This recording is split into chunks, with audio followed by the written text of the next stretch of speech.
श्री स्वामी समर्थ. नमस्ते स्वामी भक्तांनो, कसे आहात तुम्ही? आज मी तुम्हाला स्वामी सेवेकरी श्रीपाद भट यांच्याबद्दलची गोष्ट सांगणार आहे. तर स्वामी समर्थांचे निष्ठावंत सेवेकरी बरेच होते. त्यामध्ये श्रीपाद भट नावाचे एक सेवेकरी होते. स्वामी आपल्या सर्व सेवेकऱ्यांसह काही भक्तांनासुद्धा स्वतःच्या नावाने नेहमी हाक मारीत असत. श्रीपाद भटांना स्वामी लठ्ठ्या म्हणून प्रेमाने हाक मारीत. एकदा स्वामी आपले निवडक सेवेकरी घेऊन चंद्रभागेच्या तीरावर मुनूर गावी गेले होते. त्यावेळी पावसाळ्याचे दिवस होते आणि नदीला महापूर आला होता. दुपारची वेळ होती. चोळप्पा स्वामींना म्हणाला की स्वामी, गावात भोजनाची काहीच व्यवस्था नाही, आम्ही काय करावे? तेव्हा स्वामी म्हणाले, चोळप्पा, नदीच्या पलीकडे आपल्याला जायचे होते. तेथे भोजनाची व्यवस्था केली होती, परंतु नदीला पूर आला आहे. नौकेने जायचे ठरविले तर सर्व नौका पलीकडील तीरावर आहे. तेव्हा पलीकडे जाऊन कोण नौका आणेल? तेव्हा चोळप्पा म्हणाला, स्वामी, ह्या पुरात पलीकडील तीरावर जाऊन नौका आणायची तर आपल्यापाशी काही साधन नाही. ह्या महापुरात कोण उडी टाकणार? स्वामी म्हणाले, अरे, हा आमचा प्रिय लठ्ठ्या आहे ना. स्वामींनी लठ्ठ्याला हाक मारली आणि पुरात उडी टाकण्यासाठी सांगितले. श्रीपाद भटाने धोत्राचा काचा मारून पुरात बेधडक उडी मारली. स्वामी त्याच्याकडे प्रेमाने पाहत होते. श्रीपाद भट वेगाने पलीकडे किनाऱ्यावर पोहत जात होता. श्रीपाद भट पोहत असताना चोळप्पा मात्र अस्वस्थ होऊन स्वामींना विनंती करीत होता, स्वामी, त्याचे रक्षण करा. तेव्हा स्वामी म्हणाले, अरे चोळ्या, लठ्ठ्या बुडेल कसा? लवकरच तो नौका घेऊन येईल. इकडे श्रीपाद भट मनात घाबरला होता, पण स्वामींचे सारखे नामस्मरण करीत होता. तेवढ्यात एका मगरीने त्याचा उजवा पाय धरला. तेव्हा लठ्ठ्याने डोळ्यापुढे स्वामींची छबी आणून त्यांचे नामस्मरण जोरात करू लागला. त्याचवेळी स्वामींनी तेथील किनाऱ्यावर पाण्यात आपला उजवा पाय जोराने हलवला आणि तिकडे मगरीने श्रीपाद भटाचा पाय तात्काळ सोडला. काही क्षणात तो किनाऱ्यावर पोहोचला व नावाड्याला सांगून नौका घेऊन स्वामींपाशी परत आला. तो खूप दमलेला होता. स्वामींनी त्याच्या पाठीवरून प्रेमाने हात फिरवला. श्रीपाद भट एकदम प्रसन्न झाले. स्वामी सेवेकऱ्यांसह नौकेत बसले. श्रीपाद भटाने वल्ली हातात घेतली. नदीच्या मध्यावर आल्यावर ती मगर परत वर आली आणि तिने शेपटी हलवत स्वामींना अभिवादन केले. स्वामींनी हात उंचावत तिला नौकेतून आशीर्वाद दिला व म्हणाले, काही क्षणात तू मुक्त होशील. ती मगर नौकेच्या मागोमाग किनाऱ्यावर आली आणि स्वामींच्या पुढेच तिने प्राण सोडला.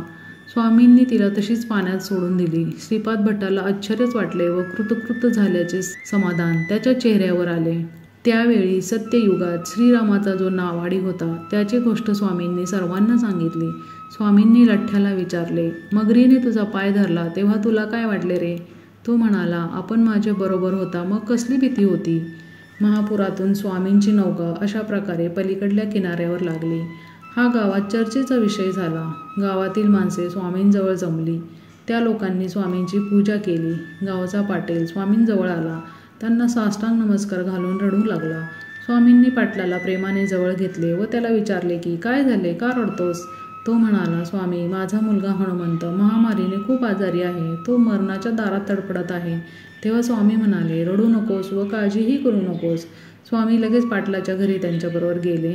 त्यावेळी तो मुलगा शेवटचे आचके देत होता. घरातील सर्व माणसांनी रडून आकांत मांडला होता. स्वामी मुलाजवळ गेले. त्यावेळी तो मुलगा शेवटचे श्वास घेत होता. स्वामी म्हणाले, मुलाला कोण निरोप द्यायला आला आहे? मला ठाऊक आहे. स्वामींनी पाटलाला कडुनिंबाचा पाला आणायला सांगितला. स्वामींनी मुलाच्या अंगाला कडुनिंबाचा पाला लावला आणि स्वतः कडुनिंबाच्या पाल्याचा रस काढून त्या मुलाच्या तोंडात घातला. त्याच क्षणी मुलाने डोळे उघडले. त्याची हालचाल सुरू झाली. मृतावस्थेतील तो मुलगा जिवंत झाला. स्वामींना नमन करून पाटील म्हणाला, माझ्या मुलाचे प्राण वाचवून आपण आमच्या वंशाचा दिवा तेवत ठेवलात. तुमचे कसे आभार मानू मला समजत नाही. आमचेवर तुमचे खूप उपकार आहेत. त्याचवेळी पाटलाच्या अंगणात एक घटना घडली. एक कोंबडीचे पिल्लू बोक्याने पकडले व ठार मारले. मृत्यूदेवता कधी रिकाम्या हाताने परत जात नाही याची ही प्रचिती होती. महामारीची साथ आली होती. रोज 5-10 माणसे मरत होती. गावकऱ्यांनी स्वामींना सांगितले. तेव्हा स्वामींनी गावातील साथही नष्ट केली. सर्वांनी स्वामींचा जय जयकार केला. गावकऱ्यांनी सर्वांना जेवण दिले. स्वामींनी त्यांच्याबरोबरील सेवेकऱ्यांना नौकेत बसायला सांगितले व सेवेकऱ्यांसह स्वामी अक्कलकोटला परत निघाले. सारा गाव नदीच्या काठी जमला होता. जणू ह्या कामासाठीच स्वामींनी इकडे येण्याचा योग जुळवून आणला होता. देवतारी त्याला कोण मारी हे सर्वांना प्रत्ययास आले होते. भक्तांसाठी स्वामी सदैव धाव घेतात हे सर्वांच्या लक्षात आले. प्रापंचिक दुःखे संकटे स्वामींना कुठेही असले तरी समजत असायची. भक्तांनी श्रद्धेने मारलेली हाक त्यांच्या कानावर जात असायची. भक्तांचे संकट हरण करण्यासाठी ते असे अचानक प्रकट होत असायचे. कलियुगात श्री स्वामी समर्थ सेवा हीच श्रेष्ठ समजली जाते. तात्पर्य काय तर धरावे संत चरण होईल संकट हरण श्री स्वामी समर्थ. आपल्या स्वामींच्या अशाच नवनवीन गोष्टी ऐकण्यासाठी आपल्या स्वामी साथ या चॅनलला लाईक करा, सबस्क्राईब करा, शेअर करा आणि कमेंट करा. श्री स्वामी समर्थ.